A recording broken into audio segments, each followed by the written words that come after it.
오늘은 2024년 마지막 주일, 송년 주일입니다. 그래서 오늘은 본문의 말씀을 가지고 과거를 잊고 미래를 바라보자라고 하는 제목으로 말씀을 나누고자 합니다. 오늘 말씀 나누기 전에 우리 축복합니다. 앞뒤도 좌우 바라보시면서 오늘 그렇게 한번 축복합니다. 과거를 잊고 미래를 바라보며 삽시다.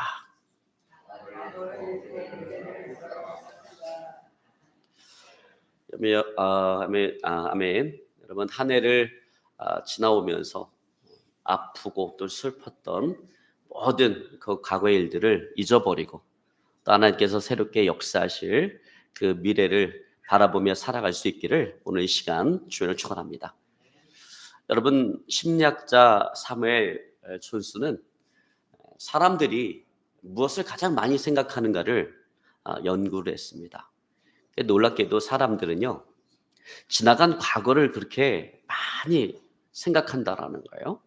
근데 그 가운데서도 어두웠던 과거, 내가 실수했던 과거, 실패했던 과거, 창피했던 과거와 같은 이런 불필요한 생각을 하며 살아가는 사람들이 40%, 그리고 실현 가능성이 없는 허망한 생각을 가지고 살아가는 사람들이 30%, 그 다른 사람의 말로 인해서 상처받은 일, 답답한 일, 분노하고 흥분되는 일, 이런 일들을 생각하며 살아가는 사람들이 12%, 또 건강에 대한 지나친 염려를 가지고 살아가는 사람들이 10%가 된다고 합니다. 그런데 안타까운 것은 정말 밝고 긍정적이며 아름다운 생각을 가지고 살아가는 사람들은 고작 8%밖에 되지 않는다라는 거예요. 자, 여러분은 어디에 속해 있습니까? 정말 어두운 과거를 붙들고 살아가는 사람들입니까? 아니면 밝고 긍정적이며 정말 아름다운 생각을 가지고 미래를 바라보며 살아가는 사람들입니까? 바라기는 밝고 긍정적이며 아름다운 생각을 가지고 미래를 바라보며 살아갈 수 있기를 오늘 시간 주를 축원합니다. 여러분, 그래요. 지나간 과거를 붙들고 살아가는 사람들은 불행합니다. 왜냐면 그 이미 지나가 버린 시간이기 때문에 그래요.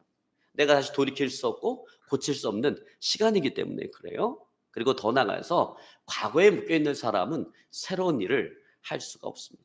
여러분, 그러므로 빨리 어두운 과거는 잊어버리고 다가오는 그 미래를 준비하는 저와 여러분의 삶이 되어질 수 있기를 주를 축원합니다. 여러분, 하나님은요, 과거에 매여있는 사람을 쓰실 수가 없어요. 쓰고 싶어도 쓰실 수가 없어요. 왜? 과거에 매여있는 사람은 부정적이고 불신앙적이기 때문에 그래요. 그래서 하나님은 언제나 하나님의 약속으로 무장된 미래지향적인 사람들을 쓰시는 것입니다.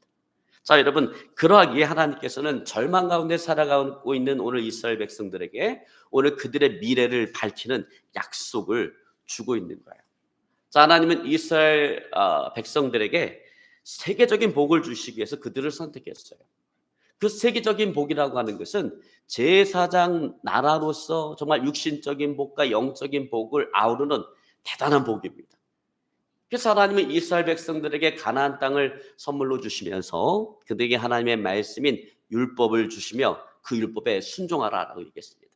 그래서 율법에 순종하면 하나님께서 약속하신 대로 축복을 받고, 율법에 불순종하게 되어지면 그들은 저주를 받게 되어져 있는 것입니다. 근데 이스라엘 백성들이 하나님의 말씀에 순종하며 살아가면 얼마나 좋았을까요? 근데 이스라엘 백성들이 하나님의 말씀에 순종하지 아니하고 우상 숭배로 함으로 말미암아 가나안 땅, 그들이 선물로 받았던 그 가나안 땅에서 쫓겨나서 바벨론의 포로로 끌려가는 아주 비참한 신세가 되어졌습니다. 전 세계를 통치하고 다스려야 될 민족이 이방 민족에게 지배를 받는 아주 비참한 그런 신세가 되어졌어요. 자, 이제 포로 가운데, 정말 이 포로 생활 가운데 절망 속에 살아가던 그들에게 오늘 하나님께서는 이사야 선지자를 통해서 그들의 미래를 밝히는 오늘 하나님의 약속을 오늘 그들에게 주고 있는 것입니다. 자, 여러분, 그러면 그 약속이 어떤 약속입니까? 자, 여러분, 오늘 본문의 말씀 19절로 20절에 보면 오늘 이렇게 말씀하십니다. 우리 함께 봅니다. 보라, 내가 새 일을 행하리니 이제 나타낼 것이라. 너희가 그것을 알지 못하겠느냐? 반드시 내가 광야의 길을 사막의 강을 내리니 장차 들짐승 곧 승냥이와 타조도 나를 존경할 것은 내가 광야의 물을 사막의 강들을 내어 내 백성 내가 택한 자에게 마시게 할 것임이라. 여러분, 이 약속의 말씀은요, 오늘 이스라엘 백성들에게 포로 귀환을 약속하고 있는 거예요. 바벨론 포로 생활에서 벗어나 이제 다시금 그들의 고국으로, 그들의 땅, 그들의 고국으로 돌아오게 될 것을 오늘 약속하고 있는 거예요. 이스라엘 백성들이 애굽의 압제로부터 벗어나 그들이 가나안 땅을 향해 나갈 때 그들의 앞길을 가로막고 있던 홍해를 가르시고 오늘 그들에게 바닷길을 내셨던 것처럼 이제 하나님께서 이스라엘 백성들로 하여금 바벨론의 그 압제, 바벨론의 포로에서 벗어나 이제 고토 그들의 고국 땅으로 돌아올 수 있게끔 어떻게 해주겠다라는 거예요. 광야의 길을 만드시고 사막에 강을 내시겠다라는 것입니다. 이게 무슨 말이냐면 이스라엘 백성들이 안전하게 그들의 땅으로 돌아올 수 있도록 하나님께서 인도하시겠다라는 것입니다.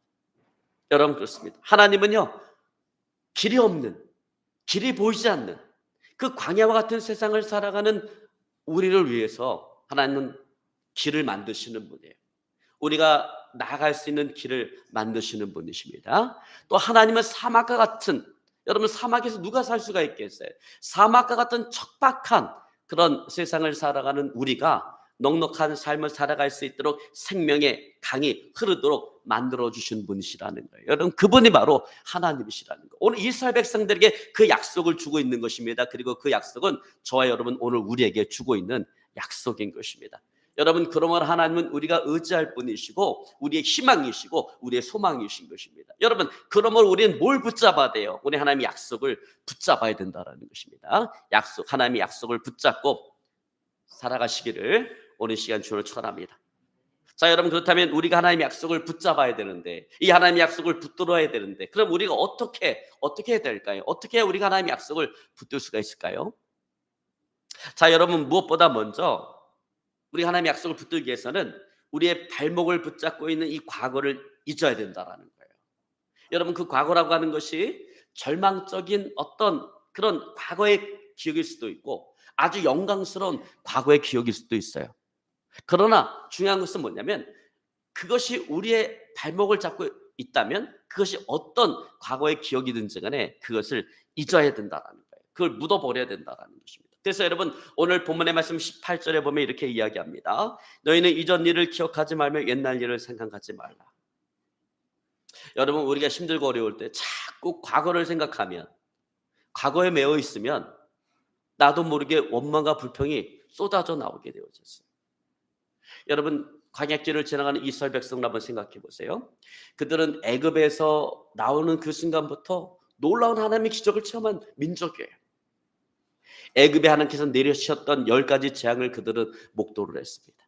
애굽 압제에서 벗어나 가나안 땅을 향해 나갈 때 그들의 앞길을 가로막고 있는 홍해 바다를 가르고 그들에게 이 구원의 길을 예배하시는 놀라운 하나님의 기적을 봤어요. 자, 그러나 그럼에도 불구하고 그들이 광야 생활을 하는 가운데, 여러분, 광야 생활이 얼마나 힘들고 어려워요. 근데 이 광야 생활을 하는 가운데 고기를 먹지 못하고 맨날 같이 만나만 먹어야만 하는 그런 현실 앞에 그들은 과거를 생각하는 거예요. 그러다 보니까 민수기 11장 5절로 6절에 그들이 이렇게 하나님께 원망합니다. 우리가 애굽에 있을 때에는, 이게 무슨 얘기예요? 자꾸 과거를 생각하는 거예요. 애굽에 있을 때 그 과거를 생각하는 거예요. 우리가 애굽에 있을 때는 값없이 생선과 오이와 참외와 부추와 파와 마늘을 먹는 것이 생각나거늘 이제는 현실입니다. 이제는 우리의 기력이 다하여 이 만나 외에는 보이는 것이 아무것도 없도다. 힘들고 어려울 때 애굽이라고 하는 이 과거를 생각하니까 자꾸 원망과 불평이 쏟아져 나오는 거예요. 그러니까 여러분, 우리는 힘들고 어려울 때 절대 과거를 생각하면 안 돼. 과거는 이미 지나가 버렸어. 나와 상관이 없어요. 근데 힘들고 어려울 때 애굽이라는 과거를 생각하니까 원망과 불평이 나오고 그 원망과 불평이 오늘 가나안 땅으로 가고 있는 그들의 그 발걸음을 지금 붙잡고 있는 것입니다. 근데 여러분, 모세는 어떻습니까? 똑같은 상황, 똑같은 환경 가운데 놓여 있음에도 불구하고 모세는 하나님께서 주신 그 미래의 약속을 붙잡고 기도하며 오늘 하나님 앞에 나가고 있는 것입니다. 여러분, 그러면 이 과거는 저 망각 속에 던져버릴 수 있기를 주는 축원합니다. 여러분, 나를 절망하게 만드는 과거를 버려야 돼요. 나를 힘들게 하고 낙심하게 만드는 이 과거를 여러분 묻어 버려야 돼요. 여러분 그 과거라고 하는 것은 자꾸 우리를 주저앉게 만들어 버리기 때문에 그렇습니다. 여러분뿐만 아니라 영광스러운 과거를 할지라도 그것이 우리의 발목을 붙잡고 있다면, 앞으로 나가고자 하는 우리의 발목을 붙잡고 있다면 그 과거마저도 우리는 버려야 된다라는 거예요. 왜냐하면 영광스러운 기억도 이런 어려움에 대해서 불평하게 만들고 우리의 미래를 가로막을 수가 있기 때문에 그렇습니다. 여러분 오늘 본문의 말씀 18절에 너희는 이전 일을 기억하지 말며 옛적 일을 생각하지 말라라고 이 하나님의 말씀은요, 과거의 절망적인 기억들을 이야기하는 게 아니에요. 이것은 영광스러운 그 기억들을 이야기하는 거예요. 하나님께서 홍해를 가르시고 그들의 가나안 땅으로 인도하기까지 모든 그런 기억들을 말씀하는 거예요. 그걸 이야기하는 거예요. 자 여러분, 그런데 하나님께서 그런 기억들도 어떻게 하라고? 잊으라는 거예요. 하나님의 약속을 붙잡고 앞으로 나가는데 걸림돌이 된다면, 너의 발목을 붙잡고 있다면 그런 기억조차도 잊으라고 하는 것입니다. 근데 여러분 주의할 것은 뭐냐면, 이것은 하나님의 은혜를 잊으라는 게 아니에요. 우리가 살아오면서 하나님께서 베풀어 주셨던 은혜를 잊으라는 말이 절대로 아닙니다. 은혜를 잊으라는 것이 아니라 과거의 사건, 그것이 아무리 영광스러운 사건이라 할지라도 과거의 사건에 대한 그 기억을 잊으라는 거예요. 왜냐하면 하나님의 은혜를 망각해버리고 과거의 영광스러운 사건만을 생각하다 보면 우리 열조가 우리에게 이야기했던 그 놀라운 기적과 이사가 지금 어디 있느냐, 이렇게 원망불평하면서 현재를 감사함으로 받아들이지 못하고 계속해서 원망불평하게 되기 때문에 그렇습니다. 여러분 그렇습니다. 여러분 은혜가 사라진 과거의 기억은요 아무런 도움이 되지 않아요. 여러분 은혜가 사라진 과거의 기억, 여러분 그걸 소위 뭐라고 얘기하냐면 왕년의 기억이라고 이야기할 수 있어요. 왕년에 내가 이렇게 뭐 어마어마했어. 왕년에 내가 엄청난 막 능력의 사람이었어. 이런 왕년의 기억. 근데 지금은 은혜가 하나도 없어. 은혜는 없고 기억만 있어요. 근데 여러분 그런 기억은 아무짝에도 쓸모가 없다라는, 오히려 우리 인생의 걸림돌이 되어진다라는 거예요. 그런 의미에서 오늘 이사야 선지자는 이전 일을 생각하지 말라라는 거예요. 옛날 일을 기억하지 말라라는 거예요. 은혜가 사라진 옛날의 기억, 그 영광스러운 기억 아무짝에도 도움이 안 되니까 이전 일을 생각하지 말고 옛날 일을 기억하지 말라라는 것입니다. 여러분 우리가요 운전할 때 자동차 백미러를 자주 봐요. 근데 여러분 우리가 자동차 백미러를 통해서 뒤를 돌아보는 것은 뒤로 돌아가려고 돌아보는 것이 아니라 앞으로 더 잘 가기 위해서 돌아보는 거예요. 여러분 마찬가지라는 거예요. 여러분 우리는 돌아봐야 돼. 근데 우리가 돌아봐야 될 것은 하나님의 은혜이지, 지금까지 내가 살아오면서 나에게 베풀어 주신 하나님의 은혜지, 그 하나님의 은혜를 돌아봐야지 영광스러운 그 기억을 우리가 돌아봐서는 안 된다라는 거예요. 여러분 우리는 과거에 매여 있으면 안 돼요. 여러분 과거를 붙들고 있는 한 발전은 없습니다. 그래서 여러분 보세요. 여러분 기업들도 마찬가지입니다. 과거의 영광에 사로잡혀 있는 기업은요 반드시 쇠퇴하고 망하게 되어져 있어요. 얼마나 아무리 그게 영광스러운 기억이라 할지라도 거기에 붙들려 있는 그런 기업은 쇠퇴하고 망하게 되어져 있다라고 하는 거예요. 여러분 그러므로 우리는 하나님의 은혜는 돌아봐야 돼요. 우리가 끊임없이 하나님의 은혜를 돌아보고 하나님의 은혜를 잊어서는 안 돼요. 하나님의 은혜를 망각해서는 안 됩니다. 하나님의 은혜를 기억해야 돼요. 그러면서 우리는 뭘 붙잡아야 돼요? 하나님의 은혜를 기억하고 나에게 하나님께서 주신 그 미래 하나님의 약속을 우리가 붙잡아야 된다. 여러분 그렇게 하시길 저는 축원합니다. 여러분 사도 바울은 빌립보서 3장 13절로 14절에 이렇게 이야기합니다. 형제들아 나는 아직 내가 잡은 줄로 여기지 않냐고, 오직 한 일, 뒤에 있는 것을 잊어버리고 오직 앞에 있는 것을 붙잡으려고 붙잡으려고 푯대를 향하여 그래서 예수 안에서 하나님이 위해서 부르신 부름의 상을 위하여 달려가노라 라고 말씀하고 있습니다. 여러분 그렇습니다. 믿음의 사람은요 항상 뭘 바라봐야 돼요? 하나님의 약속을 바라봐야 돼요. 하나님의 약속을 붙잡아야 돼요. 그리고 앞으로 나가야 되는 것입니다. 여러분 결코 뒤를 돌아보지 말아야 됩니다. 과거를 돌아보지 말아야 됩니다. 여러분 오직 하나님의 약속만을 붙잡고 그 약속만을 바라보고 나갈 수 있기를 주님을 축원합니다. 여러분 우리가 등산하다 보면요 이 높고 험한 산일수록 뭐가 많냐면 구름다리가 많아요. 여러분 구름다리가 뭔지 알죠? 이 벼랑과 벼랑을 이렇게 연결을 해갖고 사람이 지나갈 수 있도록 만든 그 다리가 구름다리잖아요.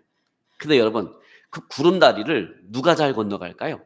아주 빼빼 말라서 아주 날렵한 사람이 잘 건너갈까요? 그냥 막 배도 나오고 살이 쪄갖고 막 위에서 내려다보면 자기 발끝도 안 보이는 이런 뚱뚱한 사람이 그 잘 건너갈까요? 누가 잘 건너갈까요? 구름다리를. 예, 예. 이게 배가 튀어나오고 이게 살이 쪄갖고 자기 발끝도 못 쳐다보는 사람이 구름다리를 더 잘 건너간대요. 왜 그러냐면 이 사람은 밑이 안 보여. 위에서 내다보면 자기 발끝도 안 보이다 보니까 아래가 안 보이고 오직 앞만 보여. 그러니까 이 사람은 두려움이 없어요. 밑이 안 보이니까. 그러니까 오직 앞만 보고 그 구름다리를 잘 건너가는 거예요. 근데 빼빼 마른 사람은 날렵해서 잘 건너갈 것 같은데 밑이 훤히 들여다 보여. 안 보려고 해도 그냥 이게 보여. 그러니까 막 두려움에 사로잡혀 갖고 발을 내딛지를 못하는 거예요. 여러분 물론 웃자고 한 얘기예요. 여러분 실제가 그렇지 않습니다. 그러나 저는 이 이야기 속에서 정말 중요한 교훈을 하나 얻습니다. 그건 뭐냐면 우리가 이 세상이 주는 두려움을 극복하고 이걸 이겨내고 하나님의 약속을 붙잡기 위해서는 우리가 영적으로 살이 쪄야 된다. 여러분 우리가요 영적으로 살이 쪄야 돼요. 여러분 육신적으로 살찌면 안 돼. 육신적으로 살찌면 건강에 무지 안 좋아요. 근데 육신적으로는 살이 쪄서는 안 되는데 영적으로는 우리가 살이 쪄야 된다. 그래야 우리가 하나님의 약속을 붙잡을 수가 있어요. 여러분 우리가 하나님의 약속을 붙잡는다라고 하는 것은 영적인 일이에요. 이게 내 힘과 내 능력과 어떤 내 의지만으로 되어질 수가 없어요. 여러분 영적인 일은 다 그래요. 그 영적인 일은 항상 뭐가 필요한 성령 하나님의 도심이 필요한 거야. 근데 우리가 영적으로 빼빼 마르면 다시 말해 내 안에 은혜가 없으면 성령 하나님께서 주시는 은혜가 없으면 마귀가 주는 그 시험을 우리가 이길 수가 없다라고 하는 거예요. 여러분 마귀는요 항상 우리를 과거에 묶어두려고 그래요. 우리를 과거에 묶어둬서 하나님의 약속을 바라보지 못하게 만들고 그 약속을 붙잡지 못하게 만들고 앞으로 나가지 못하게 만듭니다. 그래서 마귀는 우리를 끊임없이 과거에 붙들어 두려고 그래요. 과거의 어떤 실패한 기억들을 통해서 패배주의, 과거의 어떤 트라우마 이런 걸 붙잡아 두려고 그래요. 그래서 여러분 여기 붙들려 있으면 뭘 못해. 과감하게 나가지를 못해. 뭘 일을 할 수가 없어요. 근데 마귀는 항상 여기를 붙들어 두려고 한다라는 거예요. 여러분 그렇기 때문에 우리가 인간의 의지만으로 하나님의 약속을 붙잡을 수가 없고 하나님의 말씀에 순종하며 살아갈 수가 없는 거예요. 그래서 여러분 우리에게 그렇기 때문에 우리에게 뭐가 필요해요? 성령의 도우심이 절대적으로 필요한 것입니다. 그래서 우리가 성령께서 도와주시면 우리가 하나님의 약속을 붙잡을 수 있고 하나님의 말씀을 순종하며 살아갈 수가 있는 것입니다. 여러분 그렇기 때문에 예수님께서 성령의 충만함을 받으라고 얘기하는 거예요. 너희는 예루살렘을 떠나지 말고 아버지께서 약속하신 것을 기다리라. 너희는 몇 날이 못 되어서 성령으로 세례를 받으리라 말씀하셨잖아요. 왜? 여러분 신앙생활 한다라고 하는 건 성령의 능력, 성령의 도우심이 없으면 할 수가 없는 것이기 때문에 성령의 충만함을 받으라고 이야기하는 것입니다. 여러분 그렇습니다. 우리의 발목을 붙잡고 있는 우리가 과거를 묻고 하나님의 약속을 붙잡고 정말 우리가 미래를 열어가길 원한다면 우리 성령의 충만함을 받아야 돼요. 성령의 능력, 성령의 도우심을 구해야 되는 것입니다. 그러므로 여러분 성령의 충만함을 받을 수 있기를 주를 축원합니다. 그래서 여러분 2024년은 보내고 2025년은 정말 성령 충만한 그런 한 해로 보내야 돼요. 여러분 그렇게 보내시길 주를 축원합니다. 여러분 우리가 신앙생활을 하다 보면요 이 신앙생활이 4단계가 있어요. 세상에도 막 단계가 있잖아요. 공부를 해도 단계가 있잖아요. 이 단계가 기초, 기본, 뭐 중급, 뭐 상급, 고급 이렇게 단계가 있듯이 여러분 신앙생활에도 단계가 있어요. 이 4단계가 있어요.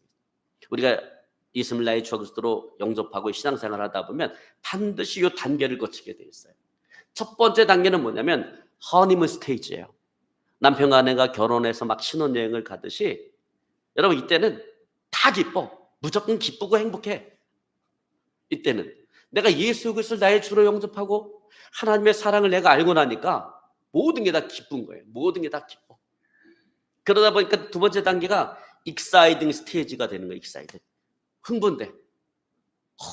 이전에 없던 것들, 없던 영적인 체험을 하고 막 삶 가운데 기적이 나타나고 응답이 오고 막 좋은 일이 막 일어나. 그러니까 매일매일이 기대가 되고 흥분이 돼요. 근데 여러분 신앙생활이 늘 그렇게만 가면 얼마나 좋을까요 이게? 근데 이렇게 가다가 어디로 들어가냐면 디피컬 스테이지로 탁 들어갑니다. 아 신앙생활 한다라고 하는 것이 너무나 힘들고 어렵다라고 느껴지는 거예요. 여러분 왜 신앙생활이 힘들고 어려울까요? 여러분, 우리가 예수님을 나의 주 그리스도로 영접하고 우리가 의인이 되었잖아요. 의인이 되었는데 아직 우리의 존재 자체는 의인이 아니야. 여전히 우리는 죄인이에요. 우리 안에 정말 거룩하지 못한 것들이 너무나 많아요.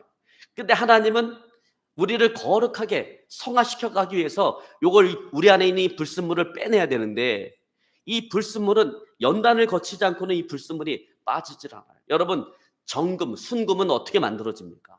불 속에 집어넣어 갖고 그 녹여 갖고 그 불순물을 제거해야지 순금이 되는 것처럼, 우리의 그 신앙이라고 하는 거, 우리가 이 거룩한 신앙을 갖는다라고 하는 건 저절로 이루어지는 게 아니에요.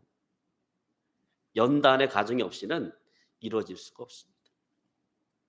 연단을 받아야 성도는. 그러다 보니까 우리의 삶 가운데 하나님께서 주시는 어떤 연단이 있어요. 그러다 보니까 신앙생활이 너무나 힘들고 어렵다라고 느껴지는 거예요. 하나님의 말씀대로 살아가는 게 너무나 힘들다고 어렵게 느껴지는 거예요. 이러다가 어디로 넘어가냐면 임파서블 스테이지로 넘어갑니다. 신앙생활이 불가능하다. 신앙생활 자체가 불가능하다라고 하는 것을 느끼는 거예요. 내 힘과 내 능력과 내 의지로 신앙생활한다라는 것이 힘들고 어려운 것이 아니라 이게 불가능한 것이다라고 느끼는 거예요. 내 힘과 내 능력으로 할 수 있는 것이 아무것도 없다라는 것을 깨닫게 되는 거예요. 여러분, 이 단계에 와야 비로소 우리가 성령의 능력을 구하게 된다는 거예요.